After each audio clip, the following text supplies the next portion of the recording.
السلام علیکم، میرا نام ہے سہیل پٹیل۔ ہم نے ایک یوٹیوب چینل سٹارٹ کیا ہے تجوید القرآن، جس پر ہم سکھا رہے ہیں سب کو کہ قرآن کو تجوید سے کیسے سیکھیں، ایک دم بگننگ سے، ایک دم سٹیپ بائی سٹیپ، ایک دم شروعات سے۔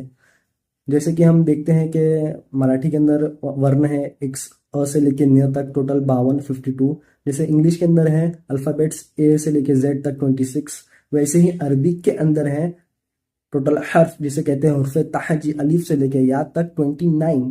تو یہ 29 کے 29 کہاں سے نکلتے، کیسے نکلتے، اسے کیسی محنت کرنا ضروری ہے، تو یہ سب سیکھنا ضروری ہے۔ تو بہت لوگوں کو سوال ہوتا ہے کہ تجوید سے سیکھنا ضروری ہے کیا، تجوید کیا ہے؟ پہلے لوگوں کو تجوید کیا ہے یہ نہیں معلوم۔ تجوید کیا ہے؟ تجوید کہتے ہیں حرف کو اس کے مخرج اور اس کی صفت سے ادا کرنے کو تجوید کہتے ہیں۔ مخرج یعنی کیا؟ جو حرف کہاں سے نکلتا اس کو مخرج کہتے ہیں۔ جیسے سین ہے، سین دونوں دانتوں کے درمیان سے نکلتا، یا حمزہ آ بیچ حلق سے نکلتا، تو یہ سب کیا ہے؟ مخرج ہے اور اس کی صفت ہے۔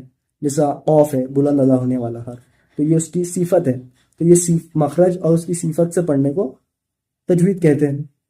تجوید سے پڑھنا ضروری ہے کیا؟ جیسے اور یا پھر قرآن کو اچھے سے پڑھنا ضروری ہے کیا؟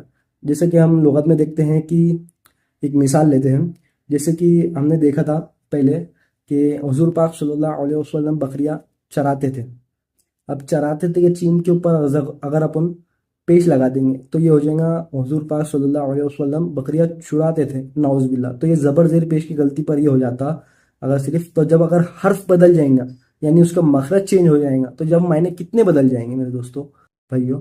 جیسا کہ ہم دیکھتے ہیں ایک مخرج ہے ہا، دوسرا ہے ہا، ایک ہے جیم، دوسرا ہے زا، دوسرا ہے زو۔ یہ مخرج الگ الگ ہیں، یہ سب کے معنی الگ الگ ہیں۔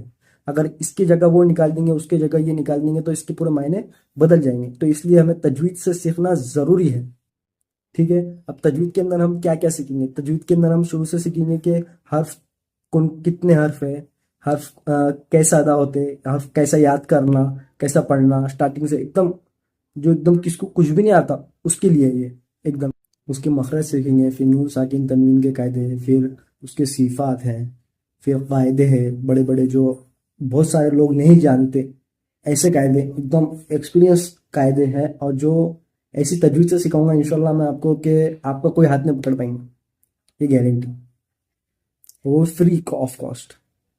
سو کیپ واچنگ، جزاک اللہ۔